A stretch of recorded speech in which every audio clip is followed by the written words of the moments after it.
Hi, I'm Bern Abplanalp. Welcome to my studio. I'm totally stoked to be in the virtual online Austin studio tour this year.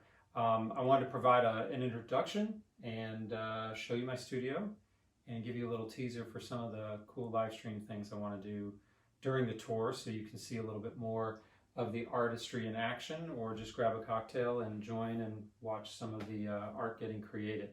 But for today, I want to talk a little bit about the kind of art I like to do and let you see the space in which I like to do it. So without further ado, let me walk you through some of the cool stuff I've been doing lately. And as I do, I'll kind of fold in some of the things I've been doing this year and talk about some folks that influence me, and a little bit more about my approach and what I like to do in the studio. So earlier this year, I did some works, which some are here, some are not. I did a show at Art for the People. I was one of the artists there. It's great, great Austin place to go check out art when there's not a pandemic going on. I also just had the honor of finishing up some great work with Brushes with Cancer Austin. Look it up, Brushes with Cancer Austin. A lot of cool work for a very good cause, with a lot of inspirational people. If you haven't heard of the program, go check it out. And then I also did a really cool, fun auction with some friends of mine for a pandemic painting that benefited the Capital Area Food Bank. So this was the piece I did. So this is the first piece I'll talk about. This is called Pandemic, and if you remember at the very beginning, toilet paper was very hard to come by. A little shout out to our local Austin Beer Works folks. This is a kind of still life that I like to do, and I guess we can start there. With my still life, that's where I kind of try to lean a little more realistic. And one of the artists that influenced a lot of what I do when it comes to still life is David Chaffetz. And he's a master with the painting knife, and he does a lot of really cool stuff. I'm nowhere near that level, but he's taught me a lot of cool things about getting detail, working slowly, and that's what I try to capture here with Pandemic. So that was a lot of fun, and all the proceeds from that auction went to Capital Area Food Bank. On the topic of realism, on the wall here, we've got, my approach is friends, family, folks that I run into ask me, how do you figure out what you're going to paint? And I like to look at something as a grouping and as a challenge and think, okay, I'd like to paint that. Either it's something meaningful to me, or it simply would be challenging. And on the topic of things, so I'll think of a theme. And this one was happy hour. For those of you that follow the blog on Crash Boom Zip on my website, I did a theme here with cocktails, and I'll pick it back up again and probably do some more. But the idea here was realism as much as I could, and trying to represent some classic cocktails. You've got the Sazerac here at the Roosevelt in New Orleans, the great birthplace for many of the great cocktails of the world. Here you have a classic with the Angostura bitters, and that is not something I would encourage people to try to paint. That is a wacky little bottle. And then here we have the Martini classic style gin, no vermouth, with the shaker. And the challenge here was, again, keeping it realistic.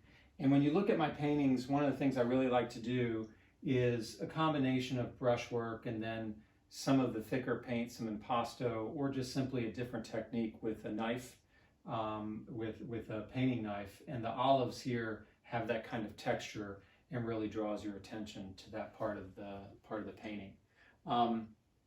So I'll do themes, and that helps me get my brain really focused in a particular area. The other kind of gear I like to shift into are, my wife and I love to travel, and it's really easy if you're just starting to paint or you're in a rut. A reminder: paint what you're passionate about. And for me, my wife and I love to travel, and I used to try to paint things that, oh, that was a cool scene, and that was good. Then I'd want to go there. But the other side of that coin is paint things where you've been for that memory and try to get that sense of place. So some of the more current things that I've done, these are both Italy, 2 separate trips. This is aperitivo time. Again, you can find that on the blog, but this is kind of that nighttime street scene. I was learning to capture that evening just when the sun has gone down and the lights have come on, and the city's starting to get alive with really vibrant, and time to go grab an aperitivo. And the challenge of getting people in there, so you get that sense of movement. And then up here is on the Italian coast. This is Vernazza in the Cinque Terre area. And the idea here was almost the opposite of this. This is looking down from the hiking trails in the fishing village before there's people captured here, but not throngs, the hordes of people that can just destroy some of these little towns. And these are all those fishing boats, and it's that splash of color, and get that sense of depth and that really cool azure, blue, green kind of colors. So a really sunny day. And I every once in a while I like to find a painter that is a great influence, that is really interesting, and see if I can interpret what they do or imitate what they do and learn that technique and try to understand how I can incorporate that into my work. So this little piece here is probably in Venice. Again, it's not from my travels specifically, but I painted this as a study, and then that really influenced the aperitivo time. And then another theme is flowers. Not something I really planned on painting, but it was something that seemed like a fun challenge. And I saw to be honest with you, I learned a lot from looking at other artists' work. And so I wanted to do, still haven't tackled it yet, but a large piece like this that is a floral scene, maybe go somewhere in our house here, and maybe in the bedroom or something.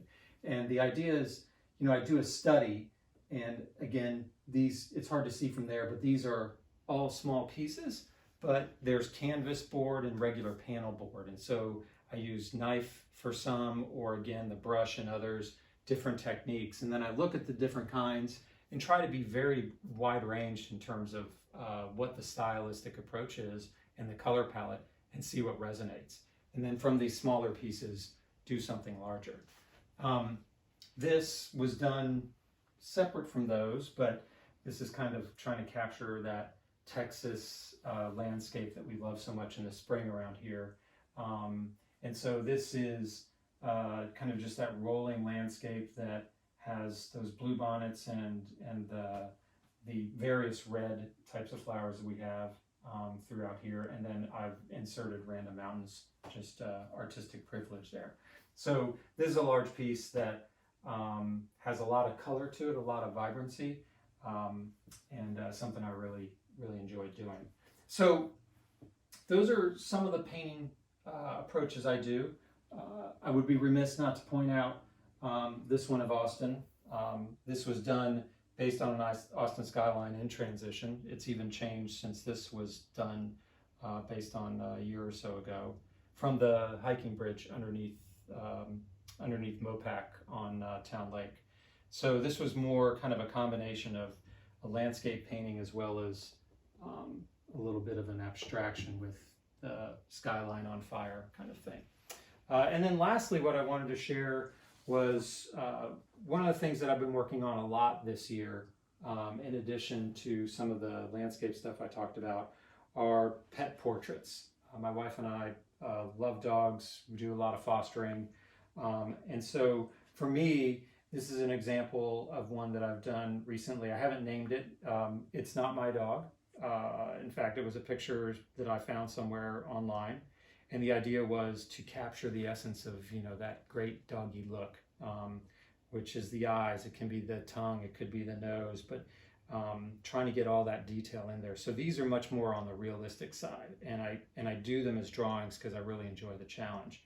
And I've had a couple friends as well who have had dogs. They've seen a drawing of mine or acquaintances, and they've said, hey, I'd love it if you could do that for my dog. And it's a little intimidating at first, but then when you do one or two as commissions and people give you feedback and they say, you really capture the essence of my dog, that makes it all worthwhile. It's a lot of fun to do. and really capture the essence, which is not easy to do. It's not just about getting it realistically, but get it, kind of get that look on the dog's face that they've been looking for. So that's a little preview of my studio, of the different work. I could ramble on for 20 minutes or so, but I've heard that the introductions here are best digested in a quick 5 or 10 minutes. I will tell you that for the show, I'll be doing at least one paint along. I'm always open for suggestions, so let me know if there's a topic or a subject matter that you'd like to see done. I'll probably do something that is along these size of 6x8 or 4x6, and we'll just sit along, and I'll take Q&A from everybody and any kind of questions you might have. And then we'll do something a lot more casual as well, which is more of just like an artist. I'm happy to go through and talk about all the different paints, talk about why sometimes I like to paint still life of dog toys, and we can talk about the various brushes I use, and for those that might want to geek out on the actual details of how the painting works. Or you can just sit back and have a drink and watch me paint something cool. So I look forward to meeting some of you virtually, and maybe at some point in the future when the world returns to normal, we can sit down and paint something together. Thanks very much.